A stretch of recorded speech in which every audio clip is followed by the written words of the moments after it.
All right, everybody, welcome back to The Guru and the Good Dude. I'm Tim Warlow, the Good Dude. No, I'm the Guru. I still can't remember. But today I have an extra special guest, Albi. What's your last name? Zogaj. Zogaj. Sir. Albi Zogaj from the infamous Albi Zogaj. Is that how you say it? Yeah. Or Vitae? That's one of my blunders is calling the restaurant Albi's Vitae because no one knows how to say Vitae. And I don't blame them. I would also say Vite. But yeah, it's Vitae. Well, that's awesome. It's still a great restaurant, whatever you call it. I think most people call it Albi's Vite. But yeah, I think so. We just don't have enough Italian around here. It's just a bunch of rednecks. But no, I love Albi's Vite, and that's actually how we got introduced. I live right down the street from it, and haven't known you that long. This is just within the last couple weeks we got to know each other doing a deal that we're probably going to talk about a little bit later. But the way I like to start this podcast, because it's a business podcast, it's about life, I want to get to know you a little bit better. So I let people start wherever they want, where you grew up, how you got to where you are today, anything in between, and then we'll start there. Yeah, so. I just do a quick one. Yeah. But born in Kosovo or Albania, came here in 2007 and went to Health Careers High School, thought I was going to be a doctor, switched to business, went to UT, Macombs. And then during my junior year, COVID happened, opened up our first restaurant with my mom and, basically slept there literally sometimes and made it happen. That was Albi's Vitae in Fort 10 and Evers. When I graduated, my mom said, get your own. So I got Leon Springs, and then that was 23. And now 2 years later, we're ready to go again. So now we just opened or about to open the next one, but it's going to be a new concept. That is super exciting. There's a couple things I want to touch on. So you were born in Albania. When did you move away from there? Yeah, so a little history lesson. So in the 90s, Yugoslavia, started having some internal conflict, and the countries amongst there started to separate. So there was a war. So Kosovo, which is actually the country I was born in, and Kosovo and Albania share ethnicity. The Serbia-Kosovo conflict led to a lot of emigration. So my family first went to Germany, then we went to Sweden, and this is like 2002, and then Sweden, 2005, and then we went here in America. My dad actually has a PhD in microbiology. Oh, wow. He got it from Germany, and so UTSA called him and said, hey, we'd love to have you over here. So we happened to come to San Antonio. It was super random. He teaches he's a professor. At UTSA? Yeah, when did he start there? He's been at UTSA since we got here in 2007. Oh my God, we're about to find out something very interesting. I have a biology degree from UTSA. What's your dad's name? Javit. So I did research. I did neurobiology research for like the last 3 years, and I was working on independent study. That sounds super familiar. Do you know Dr. Carl Close? Dr. Carl Close. I knew a different Dr. Carl at the time. My professor was Edwin Barea Rodriguez. He was like the one I worked under directly. And he's very well known in the biology department. He was the chair. Now he does like education something. Cool. But yeah, for sure my dad knows him. Yeah, I'm positive. It's not a big, it's a big college, but it's not that big of a department. You kind of know everybody. Yeah. So microbiology brings you guys all the way to San Antonio. Seriously. That has to be a huge culture shock. Yeah. I mean, from Germany and Sweden to hot San Antonio, Texas. Yeah. Well, it was mostly a shock on my parents. So I was like pretty young. I was like 7. But for my parents, yes. Like I was like the 7-year-old that had to like translate everything because like they didn't know English. When did you learn English? I mean, they threw me in first grade. They threw me in like, I didn't go through like ESL, I think it's called. Okay. Where like, you have to learn English. They just threw me in the regular class at Helotes Elementary. Fortunately, when you're that age, you kind of pick up things a little faster. Yeah. I remember like the first 6 months was like really difficult, and then I was like, okay, I know English now. Yeah. So you basically grew up in San Antonio. Yeah, basically. Yeah. So, okay, Helotes, then you go to Health Careers, and at that point, like business wasn't on your radar. What were you thinking? You were going to be a doctor. Yeah. Well, I come from a family of science. Like my dad, my biologist, my mom actually had her medical degree. Like she got her medical degree in Kosovo. But some countries don't, America, the US doesn't accept those degrees. Okay. So, the U.S. didn't accept her medical degree, so she actually ended up working at Chromosome 18 research agency. So she helped with that at the Health Science Center here. Yeah. And then her father is a neurosurgeon, and Wow. then her brother is a orthopedic surgeon. So like I was just growing up around science, Yeah. and so I was like, okay, I'll just be a doctor and call it a day, you know. Yeah. So, that is a big difference. I mean, we actually have kind of similar stories. So, like, I didn't want to be a doctor. I was going to go PhD route, like, applied for graduate school and um, in neurobiology. But I realized, and I think you might relate to this too, is the path to get there. Like, if you're a really impatient person, which is what I was, it's a long way to get to where you want to be. Yeah. And when you're in your early 20s, you're thinking like, oh my God, I'll be 35 before I'm working and making any money. I mean, legitimately. um, and so when I graduated, I was like, I've got to figure out a way to get to where I want to be faster than that. Even though being a doctor is amazing, like it's a huge sacrifice. You have to really, really want that. When did it change for you that you thought maybe I'll go into business? Yeah.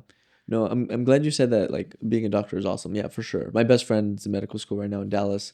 But yeah, it changed in 2018, 2017 when I was in high school and my cousin Noli called me up and he had been serving in America, like serving restaurant, Yeah, not military. sure. And he's like, "Hey, I want to open up my own restaurant. I've been working here and I learned everything, back house, front house. Can you just help me with like paperwork and stuff? Because he was also an immigrant and he didn't know much English." And I was like, "Yeah, sure." But it wasn't just paperwork. I was helping with everything. I was talking to the architect. I was ordering the tables from China. It was Oh, insane. wow. I was doing crazy stuff for him. And I still didn't want to do business at that time. I was just helping him. I was just being, a good A good cousin. cousin. Yeah. And then, but as I'm doing this, and like as I'm helping him, and then when we finally opened the doors, and then it got busy, and I'm seeing him like create this awesome restaurant that like people are loving, and I obviously worked there and helped him as much as I could. I was like, wait a second, I kind of like that. Yeah. And so that was 2018 when he opened in New Braunfels, and then took 2 years later. So I had 2 years of helping him learn everything, and then we opened in 2020. Okay. Okay. So you, during that time you were going to school? Oh yeah, I was at McCombs, and I was at McCombs for like MIS or like Mm. marketing. Like I kind of switched majors a bunch of times, Yeah. but like I thought, like at first I was like, oh, I want to work at Google, and then I was like, wait, no, I want to work with a big marketing agency. I was like, wait, no, let me just run my own business. Yeah. Yeah. Well, and it's an interesting path to go at such a young age. Like you're very young to have that kind of ambition to go open your own business.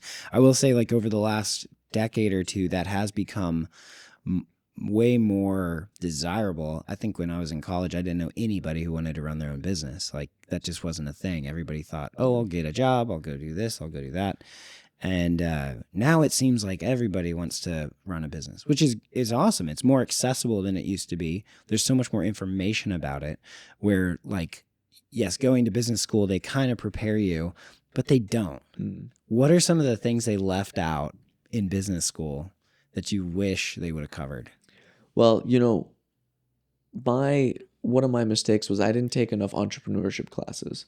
So the classes I did take, like in finance or marketing or accounting, they basically teach you the principles of being an awesome employee. Like, you know what I mean? Someone who can like I didn't mean that in a bad way. I just Sure. meant that someone that like can take care of the firm, honestly. Right.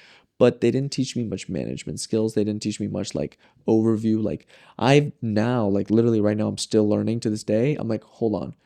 I need a team of like this kind of employee and this and like I'm creating like a C-suite now and like Yeah. these are things I did not know.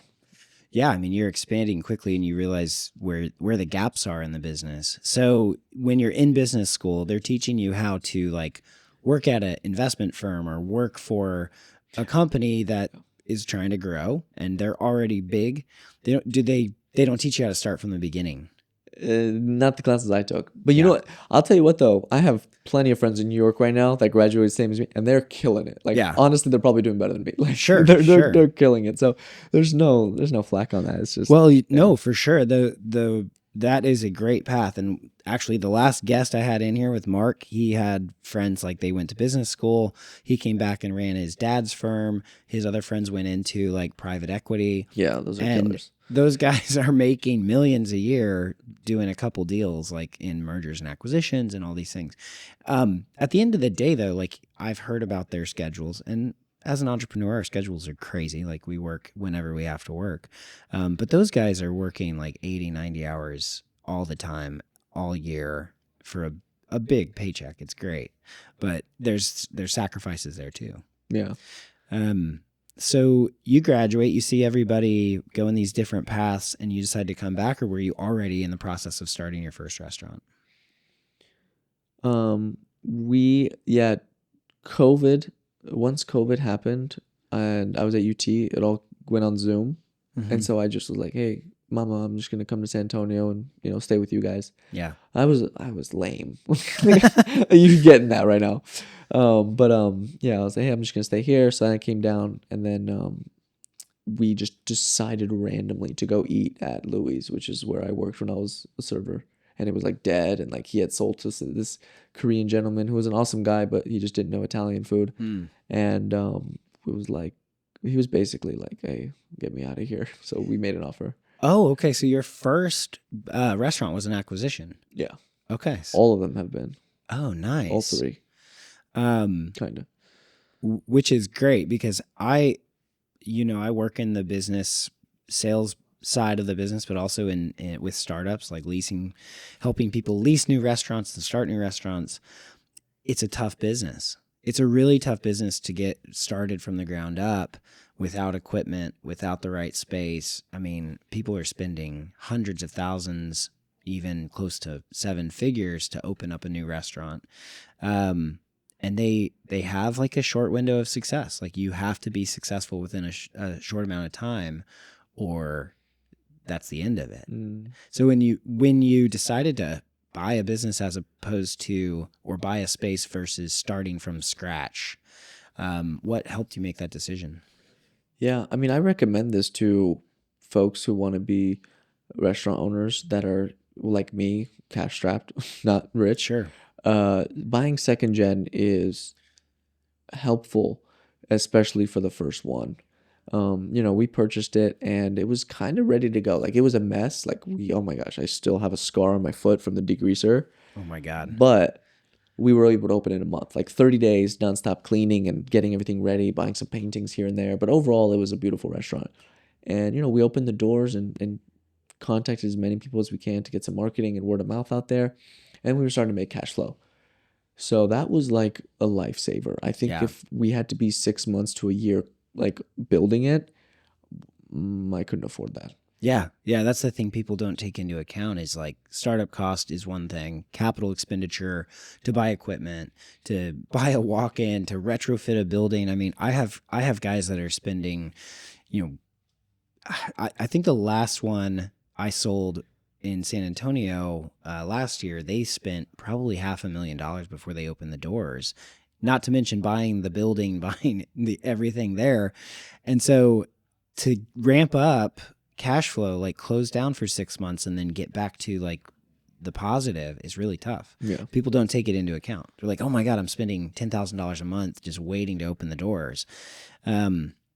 So you could close down 1 month, open up, and you will have that customer base. So you're buying cash flow. Yeah. Yeah. That was essential for us. And that's what we did for the second one.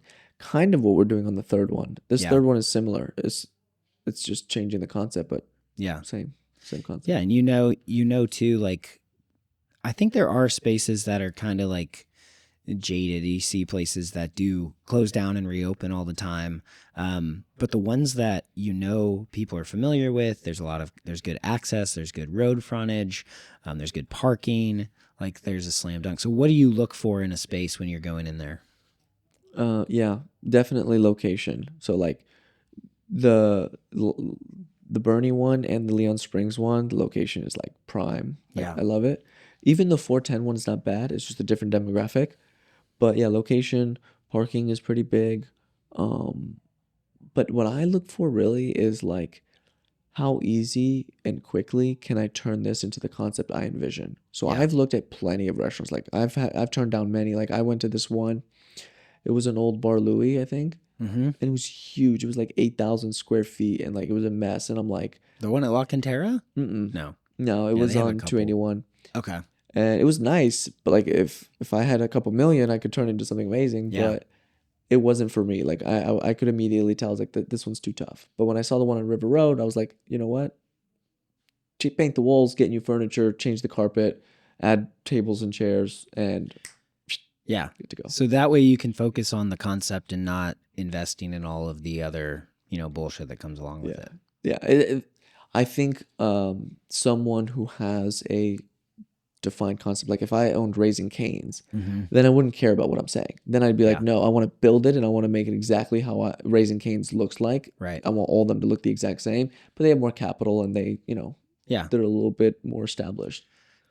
Absolutely. I mean, that makes a big difference. And we see franchises, all the time. When somebody in our office does mostly just franchise operations, and they do come in and deliver a really nice, here's the playbook, go make it look like this, go execute that. And it seems to work. I mean, like there's a formula. Once you have something that's really successful, you just replicate it in the right place. So for you, let's talk a little bit about we'll start with success of your first restaurant, but like, what do you think you guys did really well that helped you establish yourself? Yeah. Albi's, what we did well was we originally took the family owned approach, right? So like, I mean, I was there talking to every single person, making relationships, made the staff do that as well. Like, hey, listen, the reason people come here is because we take good care of them, Yeah. And that worked tremendously, and I still try to instill that. But as I'm getting more into the restaurant industry, I've started to pay more attention to systems. So 2024 for me was all about systems, systemizing every detail, less like, hey, you got to care, more like, hey, you got to care, but also I'm going to make it easy by telling you all the ways to do everything, Because I used to be like, guys, you have to care about how you clean, really make sure everything is clean. And now it's just like a really long checklist. You know what I mean? It's like, all right, you got to care, but do all this. Yeah. You know what I mean? Yeah. And then 2025, this year, my goal is to build a team. And then that will allow us to expand, I think. Yeah. Okay. So we talk a little bit about successes and things that you're learning along the way. You mentioned systems. What would you say was some of the things you learned about a good system in your first time around, or a bad system? Yeah. I think one of my Achilles heel is that like I know what I like to do and what I don't like to do, and I unnecessarily instill that in the system. So like that's what my bad systems are. Sometimes I won't add things that I'm like, no, I don't want to be doing that, but like they're essential. Yeah. Or vice versa. I'll add things that I'm like, oh, I would really want to do this. Like I've added things to my system that are like DM 10 DM 10 people on Instagram to come here. I'm like that's not something that should be in the system, Right. That's something I like to do, but it doesn't make sense. So now I've like gone back and be like, no, let's do it by the book. I used to like hate on franchises or corporate. I'm like, no, I don't want to be a chain, but it's like they're chains for a reason, Right. So emulating the things that work are not a bad idea. Yeah, and they can provide people a good way to like get into the industry, even if they don't have a lot of experience, because it's done for you. Do you have desires to create a franchise of your own one day? Yeah, I do. Yeah. Recently, I've decided that. That's awesome. Well, and I want to talk too for a second. When you talked about taking the family approach, the hands-on, like, hey, I'm here, I'm the owner, I'm making sure you're having a great experience. It is reflected though. Like that is a smart move. It's reflected when you announced the new restaurant, the amount of love you got immediately. And then people were like, we love Albi. He's such a hard worker. Yeah. Like you could see that love coming through from And so that's like you giving. And when you are ready to go do your next thing, those people are there to support you because you've done that for so long. And that's an awesome thing. I have to congratulate you on that Thank because you. the restaurant industry is notoriously hard. It is so hard to retain good talent. And you said that you've done that. It's really hard to keep customers happy for a really long time. And you've done that. So that's a testament to you. Yeah, Like, no, that's a blessing, and we really do care about the community, though. yeah. Like I've done donations like once a week for like the past like 4 years. Wow. Yeah, we donate a ton. That's awesome, man. But Like donate food, money, whatever. food, mostly food, but we've donated money too. But Yeah. mostly food. We just like literally, I went to go a rock chipped my window while I was driving on the highway, so I had to make a pit stop at Safelight, and then she was being nice, and then the next day we just delivered food for the staff. Dude. It's like those kind of things, and not just me. I'm not trying to make it all about me. Like I tell my managers to do that. Like if you're ever somewhere and they treat you nice, next day bring them food. No questions asked. Food goes a long way. Yeah. Well, is people don't expect that, and that's real. Yeah. Like I remember when I worked, as a server, and if someone brought me donuts, like one donut was like, really? That's the nicest thing ever. You know what I mean? Yeah. So it matters. Yeah, it's a love language for sure. I think like food is also awesome. It unites people too. It's like that's what's really cool about the restaurant business, and that's what makes it really unique. While it is really hard, it has the quality of like bringing people together. You create a space. So I used to talk about this when I got into commercial real estate about 3 or 4 years ago. It's like I love selling single family houses. I love helping people find that first home or make the right decision in that capacity. And like each transaction changes one life, right, forever. But in commercial, you create spaces for communities to exist, for people to form relationships, for people to form bonds, for business deals to get done. It's like your dedication to that space, to that restaurant, can change the community. And I think you're doing that right now.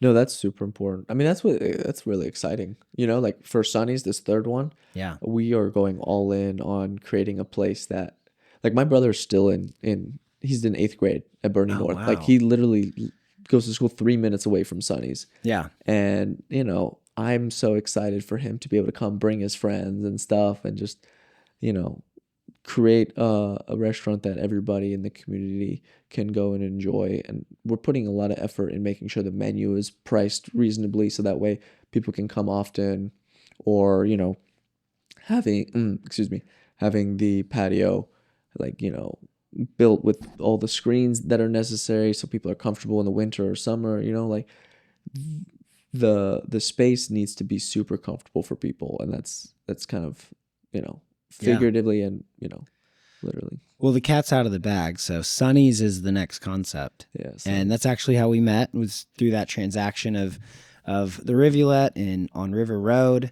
You came in and you knew right away when you walked in the door, you were like, yeah, this is for us. And that was awesome. You were actually like one of the first people we showed it to and talked to about it. And you moved right there. So you knew it was going to be a good hit. Yeah, I knew. When I saw it, I was like, yeah, we can't lose this one. Yeah. And I told Joe, I was like, Joe, please don't let me lose this. I told him that. Well, let's talk about it. So the next restaurant, you've got the Albi Zogaj. Those are Vite. They're going smoothly.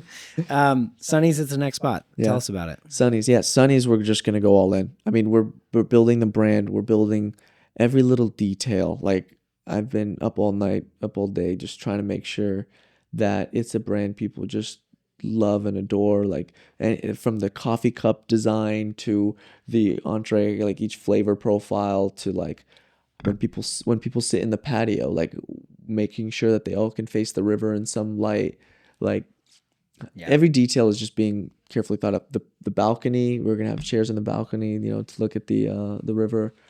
It's just going to be amazing. One of the things, I don't know if you're going to do this, but one of the things I loved was the picnic basket idea. Are you going to do that? Yeah, we're doing that. You want to talk about that a little bit? Yeah, so that's going to be fun. So the river that we're across from has a nice like green pasture, and we want to have a to-go item where it's like picnic at the river, and it comes with 2 crepes of your choice, 2 sides of your choice, 2 drinks of your choice, and even maybe like a picnic blanket or something, all in Oh the to man, go.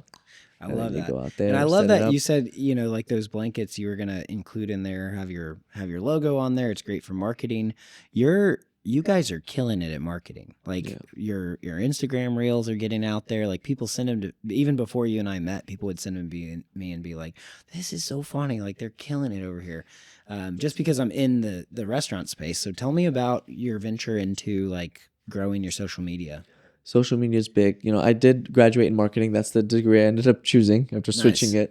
it so many times. And I take social media, I take it seriously in the sense of like structure. Like we post for Albi's, for example, we post every 3 days. It's got to have a certain formula to it. But the content itself, we're relatively lighthearted. Like we try to make people Yeah. have a reason to follow us.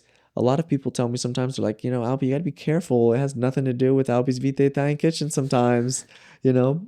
But I'm like, I like the idea of people wanting to follow the account because Yeah. they love watching the reels. Like it's genuinely entertaining, hopefully, some of them at least, and less about like, come eat here, come eat here. Like I don't want to Right. advertise for you to come eat here. I want you to just love the brand. Well, you don't need to, right? Like people know the food is good. They just need a reminder, right? Like there's a lot of choices when you're going to go out to dinner. But if right before you go to dinner, and this happens all the time, my girlfriend will send me a reel and say, "Hey, this place looks so awesome. This is funny or this is cool." So you have this like marriage. It just reminds you like tonight, let's go to Albi's Yeah. instead of wherever else because I forgot about, you know, not to drop any other names, but let's just say any other Italian spot, Right. you popped up last, whether it's a picture of your chicken parm or the trio or what, or you making a cocktail, it works. Yeah. That's marketing. Yeah, it's marketing. And I think I always tell my staff like we could have gone the serious direction and I still think it would have worked. Could have worked even better, like Sonny's, for example. I don't think I'm gonna be the face of it. I'm gonna have it be more of like vibes as the face. Like Yeah. a lot of the reels would just be like shots of the restaurant, shots of people enjoying themselves, Yeah. usually shots of the food, shots of the mimosa bar. The experience. The experience. I think the experience is gonna sell Sonny's. And for Albi's, it's more the neighborhood feel. So Yeah. I'm trying to make a distinction there. Well, you could always have a mascot. You put on a costume, Yeah. like a big egg or something. That'd be fun. No, it sounds like you have a good. I love that you're already thinking about like how is this going to look like how is the brand going to be built. Yeah. So when you're envisioning that and it's different from what you've done in the past, how do you start to make a plan for the next year or 2 years, or like how do you make a system around the marketing? So we use 11 Way Studio. Natalia, the CEO, she's amazing. I've been working with her for Albi's, and she basically comes with me to the restaurant. We, plan out the month. We shoot. She does the editing. She posts it. Like she's awesome. Her studio's great. So that's how our goals. We have like 1 year goals. Like we're like, all right, by this year, end of 2025, we want to have, hopefully this many followers, this many viral videos, this many this many this. But then every month we're like, okay, what worked, what didn't work? You know what I mean? Like you got to look at the data. Yeah. Like recently we made the decision, like, all right, we're going to go skit heavy because our skits are averaging like 2 times the views and Right. 2 times the engagement. So it's like, okay, let's just give the people what they want, And I used to do a lot of cooking videos. I like to do them, but people were like, not, I guess for whatever reason, the algorithm didn't love it. Yeah. And I think it could have worked, but we just decided to go this route. But yeah. Yeah. I love that approach to it, and I've been leveraging social media for a long time, and I will say like things have changed so much. So I used to do maybe one longer form video a month, and it would just blow up. I would make like a rap video about a property, and it would bring in a ton of people. I actually had people come to my open house because they saw my rap video online and they'd be like, we have to work with you and only you. And it does kind of pigeonhole you if you do certain things like, the old conservative guy isn't going to watch your real estate rap video and go, oh, I got to work with this guy. But it was so funny. I did this one. It was, oh man, Old Town Road It was an Old Town Road cover about a property I had that was called Knoll Camper.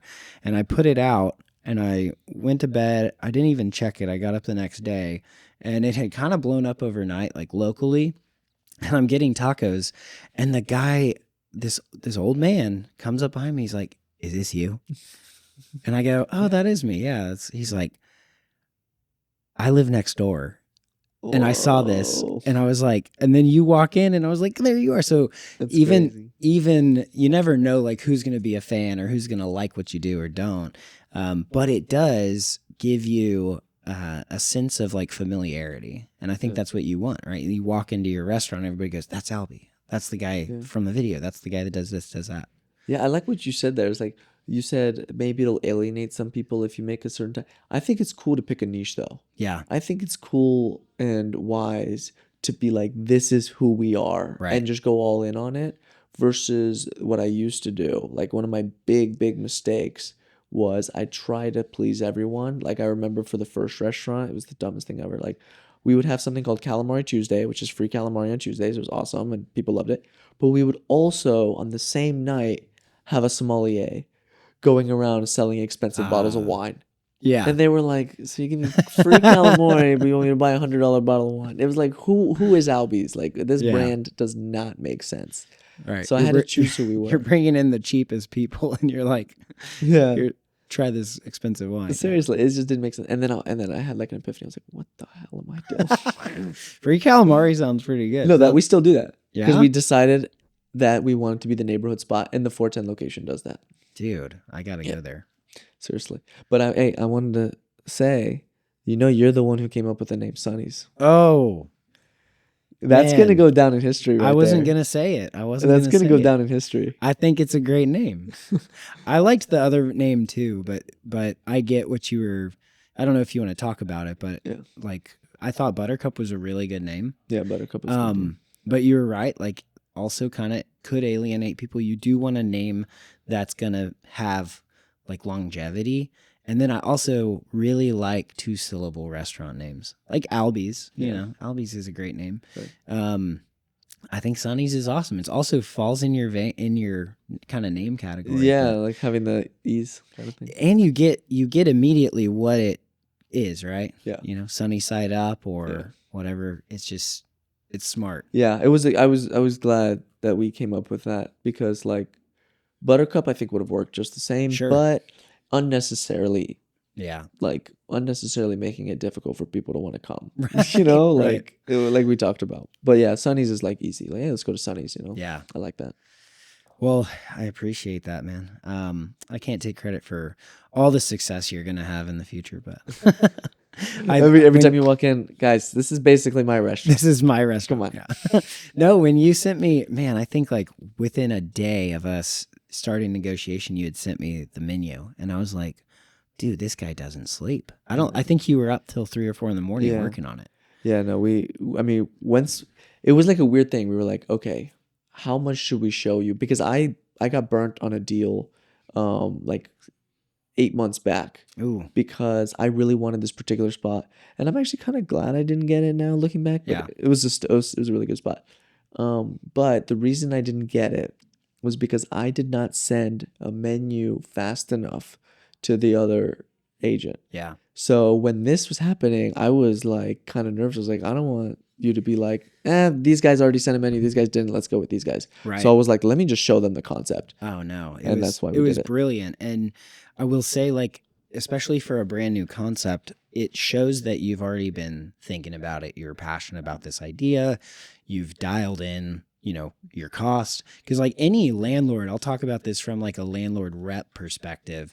They also have to have buy-in that you're going to be successful there because they don't want the kind of turnover that a lot of places have. And so, especially if like I'm a local expert, I know Bernie so well. I know what it needs. I eat there all the time. Like Saturday morning or Sunday morning, I'll pick up my kid and I go, God, I wish there was a casual, brunch spot where we could just hang out for a little bit. And there's not one. And so like for you to come in, deliver what you delivered, it shows you're hardworking, you're passionate about the concept, and the landlord has a lot more confidence in a fully fleshed out idea Yeah. So that's my recommendation to everybody who's looking to go into a restaurant, into the restaurant business, is like, move quickly. You know, if you know something's going to work, there's probably going to be other people who are very interested. There's a ton of demand right now. In Bernie specifically, because it has that kind of pull, like people come out from San Antonio. How quickly do you think that spot would have been taken if I didn't get it? I mean, the next day. Yeah. Like, I think we had 3 or 4 people lined up, and then we just shut it down. I was like, that's crazy. We got the one. Wow. And that's what happened when the previous restaurant went in there. We had 3 or 4 concepts. There's a lot of decision making that goes into like choosing the right concept. And sometimes it's like, I just don't believe that cuisine will work here. Or I just don't believe like this owner. If you're a first time restaurant owner and you're coming into like a full market value rent situation, you're not getting like your first place on 410 and Evers is probably half the price rent wise of your Leon Springs place. And then, so it's good to know that a person knows how to operate on a lower budget, or they have a ton of money and they're willing to burn through it. Right. Like when you're charging full $30, $35 or $40 per square foot rent for a prime space, you got to either have a lot of capital or a bunch of experience. Unfortunately, you were ready with both. Like, you had the idea, you've run 2 other businesses. Yeah. So. Yeah, no, we'll see. I mean, this one, we'll see what happens. Yeah, no, I'm excited about it. I want to go back for a little bit too, because you're on another level. Like, a lot of I have a couple clients who are kind of like you. They have multiple ideas or multiple concepts. They have a long-term vision. And then I have other ones who are just like, nope, I just want to keep making these burgers, and I'm okay making like just having one location and family run spot. And I'm not dogging on that at all. But what's great is you have this long-term vision for what you want to do in the business. Talk to me a little bit about that, like where you are now and what your plan is over the next like 5 years. Definitely. Well, 2 things. One, if you asked me when we had 410, I would tell you I'm never opening another restaurant again, because it's so, I genuinely, and I'm learning this as I'm talking, but like, it's very difficult to run one restaurant. Yeah. It's difficult to run 2. I'm sure it's going to be difficult to run 3. But as we grow, and that's why I said 2025 is all about a team, you have people you can lean on. And also, this part is really beautiful, actually. I can afford to pay people more and give people positions that they never would have gotten before. Yeah. And I'm like really kind of proud of that. Like, I'll tell you, like my head chef in Leon Springs, actually his brother too, like I'm able to create positions for them that hopefully in 5 years they couldn't have even imagined. Like, I'm talking kitchen managers of like 10 locations, and like obviously that comes with a big salary. Sure. And like, it's just a really cool life, you know? Something that is exciting, hopefully, for them or whoever ends up taking that position. And that's not possible with one. Right. Or, having a marketing team that I can, that can create awesome branding and awesome concepts. You can't afford that with one. Right. And so that part is kind of beautiful. Like, I'm building jobs for people in really cool, growing, exciting spaces with a lot of creativity involved and stuff.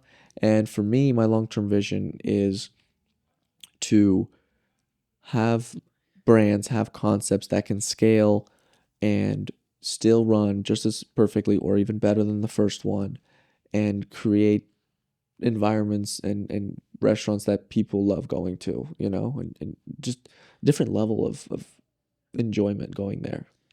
Man, I love to hear, like, especially with you being as young as you are in this business, to have that long-term vision is huge, because it helps you get through a lot of like tough situations or running a tough business, when you're like, well, this one thing, when I fix it, I'll know how to fix it for the next 10 businesses I go create.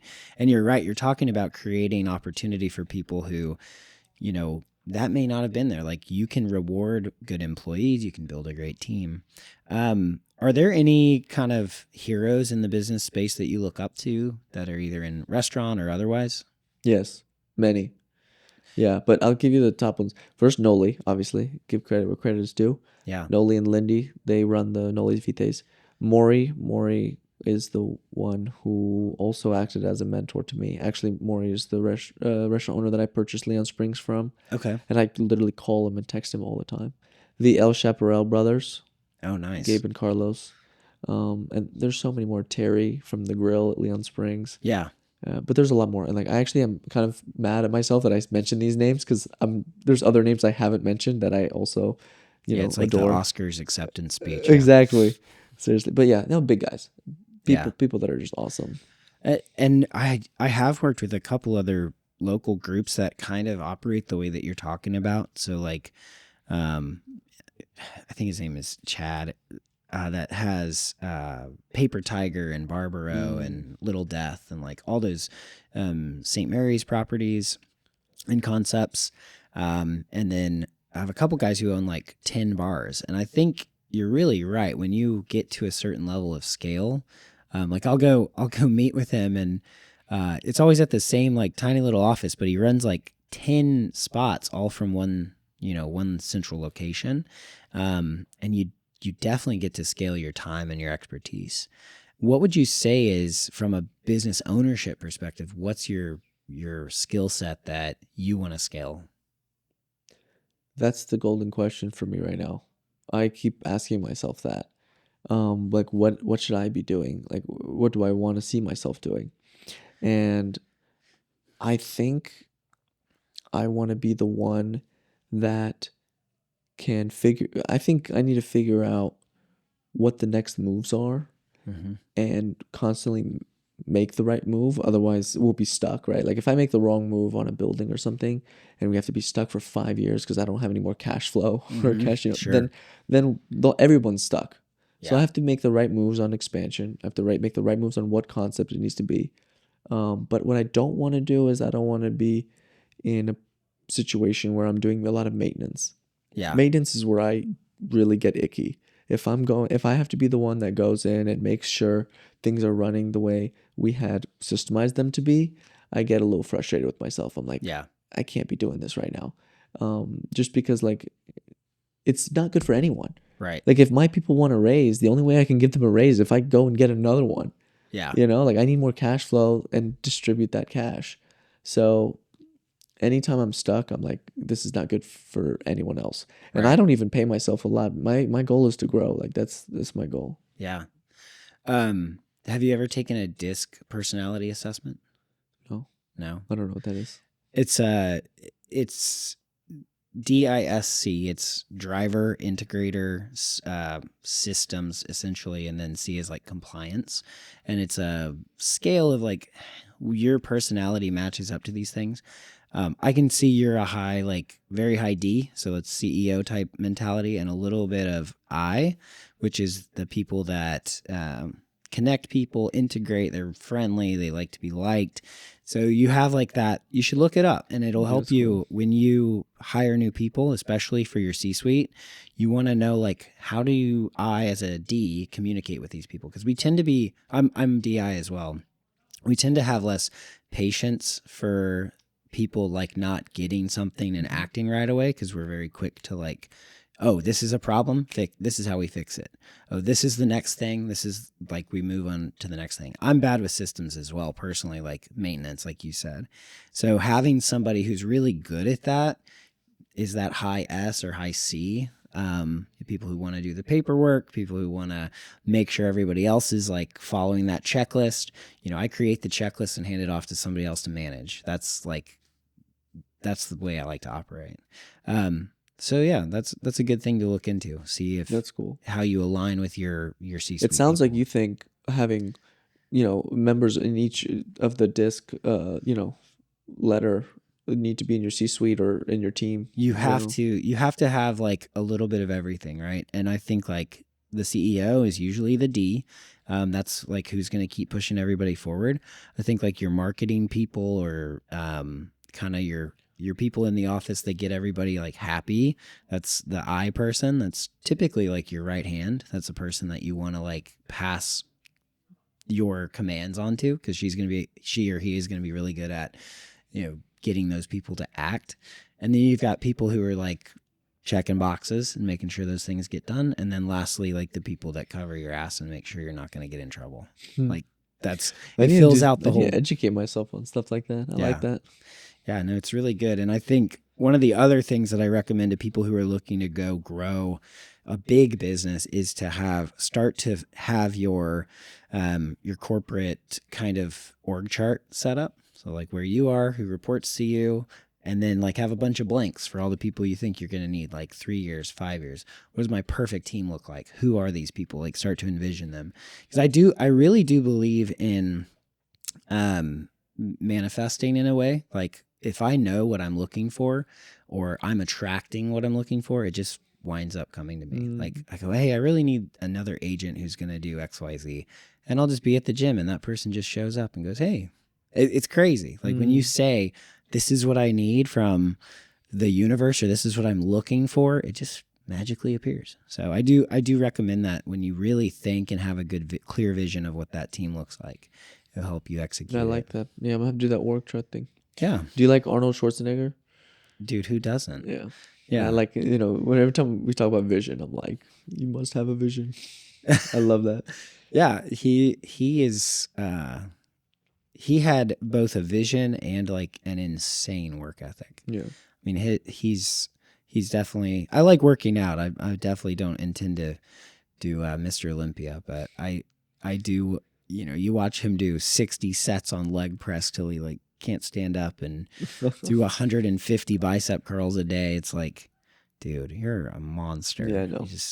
But that's what it takes to be the best of the best. And I will say, like, we're in different, I'm 35 or 36 now. How old are you? 25. What the hell? That's crazy, man. Like to be where you're at 25 and like have that clarity is awesome. Lucky. Yeah. It sounds like you had a lot of good people in your life. Yeah, good my influences. Family. Yeah. Well, anything else you want to talk about? Anything else you want to add here at the end? Yeah, I just wanted to say, like, one thing that I was just thinking about is at the end of the day, the way I feel is business is kind of extra to me. And I just want to like get the message across that like family and, just waking up in the morning and, as long as, you got your food and your shelter. Yeah. Like that's really what I'm grateful for. Like I never pray for success in business. Like I refuse. I hope and, I work hard, but if everything comes crashing down, if I walk out of this room and I've just been sued and all my restaurants have to go bankrupt, I'll just start again and I'll just work hard. I don't want myself. I'm kind of talking to myself too, but like I don't want my brother. I don't want my people around me. I don't want anyone to think that like gunning for 10 locations or 20 locations or just gunning for success is what's gonna make me happy. Like I'm happy today. And I was happy at age 20 when I didn't have a restaurant. And I was happy at age 15 when I thought I wanted to be a doctor. And like the circumstances of business do not change that. And I don't want them to. Man, that's also brilliant to discover. I will tell you that when I was 25 and striving for more, it was like, oh, I got to be a millionaire by 30, or I got to do X amount of production or make X amount of money. And like, in business, it's so easy to fall into that trap where you're like, oh, well, I didn't clear 30,000 this month or 40,000 or whatever it is. The number will grow. Like if you don't keep yourself in check, that number that you are like not satisfied with gets bigger and bigger and bigger. And you're so right. Like gratitude on a daily basis for waking up, getting to do what you do, getting to solve the problems. Like that's where you can really change, is when some people complain about problems. Some people can be grateful for them. It's like, I try to maintain that latter attitude, which is like, I'm grateful that I have the capability. I have the brain power. I have the people in my life who help me to get over whatever this problem is. And you're already on a great track there. Yeah, I love that. I have one quick thing. Wow. This is a couple of questions like to help people get to know you. It's pretty fun. Sounds good. So it's just 10 rapid fire get to know you questions. Coffee or tea? Coffee. Sweet or savory breakfast? Savory. One dish you could eat every day and never get tired of? A Euro kebab plate. Oh, dude, I love that. Favorite late night snack after a long shift? Halo Top. What's that? Halo Top is like ice Oh, the ice cream. Yeah, the ice cream, that like Oh, protein man. ice cream or whatever. That's good stuff. Most used emoji. Oh, thank you. The gratitude. Yeah. What song gets you hyped before a big day? Drake. It's like "Thank Me Now" or something like that. Okay. Dream dinner guest, dead or alive? Oh, Marcus Aurelius. Bro. Oh, you're badass. I like that. And this one too. That's so I'm badass. big stoic. Like 5 years of daily stoic, and Marcus Aurelius still is the GOAT. Yeah. That's awesome. Weirdest thing you ever cooked or ate? Oh, this is, I don't know. Okay. Oh, yeah, I don't know. Go to comfort movie or show? Peaky Blinders. That gives you comfort? I love it. I'm a freak. If you weren't running a restaurant, what would you be doing? Running another business. Yeah. Any idea what?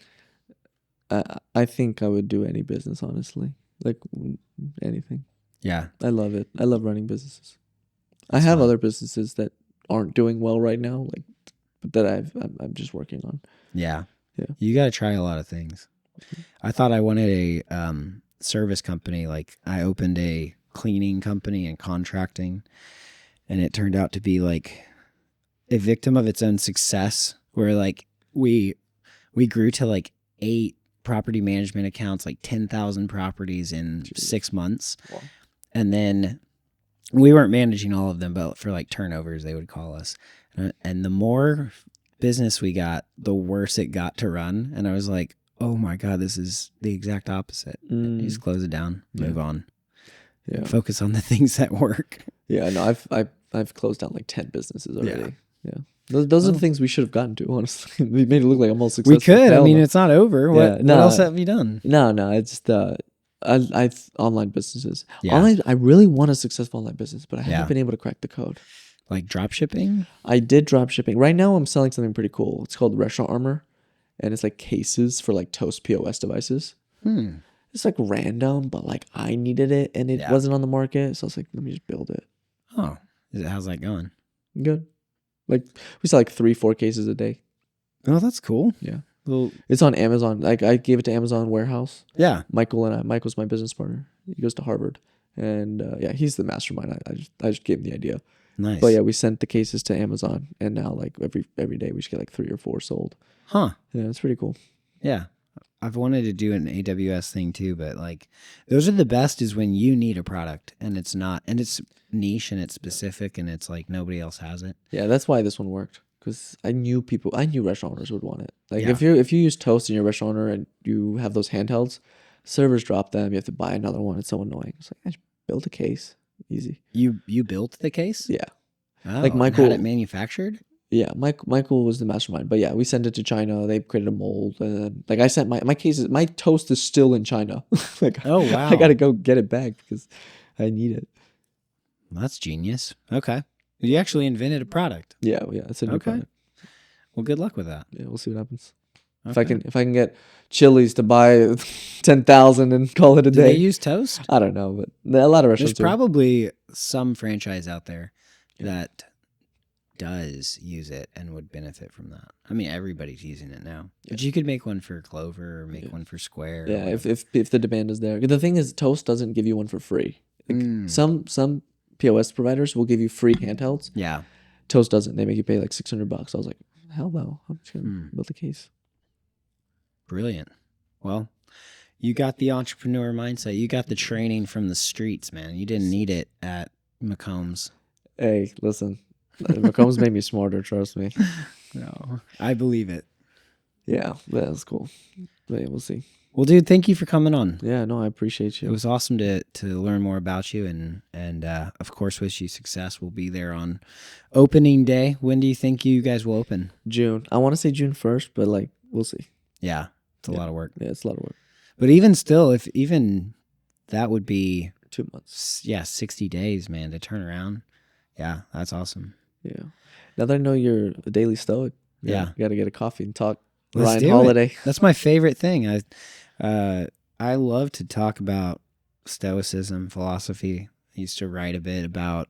I used to write like a monthly article for one of the local magazines about Marcus Aurelius. That's and awesome. Stoicism. Yeah, it's beautiful. Changed my life. Like changed how I approach problems. I still get a little angry sometimes, but I can't imagine Marcus Aurelius didn't. Yeah. But for the most part, it's made a huge difference. I like the part where he's like, today I'm going to encounter people that are like rude and gross and anxious and all this stuff. Yeah. I have to like be prepared for that. Like he doesn't go out and say like, no, everything is perfect. He's like, no, he's like, life is hard, but like, how do I react? Yeah. I like that. My favorite thing, which is, it's just a story, because he was the emperor for like probably the most tumultuous time ever, but he was a very famous and beloved emperor even through that. And he would walk through the streets, and people would, throw flowers or praise him. And so he would tell his right-hand guy, he'd say, whisper behind me and say, you're but a man. Everywhere I go, you're but a man. Because like he didn't want that shit to go to his head. Yeah. And it's hard when you're very successful too. Like that's one of the other things you have to balance out is like, God, I'm just a man. I'm mortal. Like making money doesn't make me better than anybody else. Being successful doesn't make me better than anybody else. Like we're all just flesh and blood. Yeah. And for him to, yeah, I love Marcus Aurelius. Yeah, it's awesome. Well, I guess good note to end on, man. Seriously. I like that. Well, thanks for listening to The Guru and the Good Dude. Thank you, Albi, for joining me, and wish you success in all your ventures. Thank you, man. Can't wait to make another deal with you. Let's do it.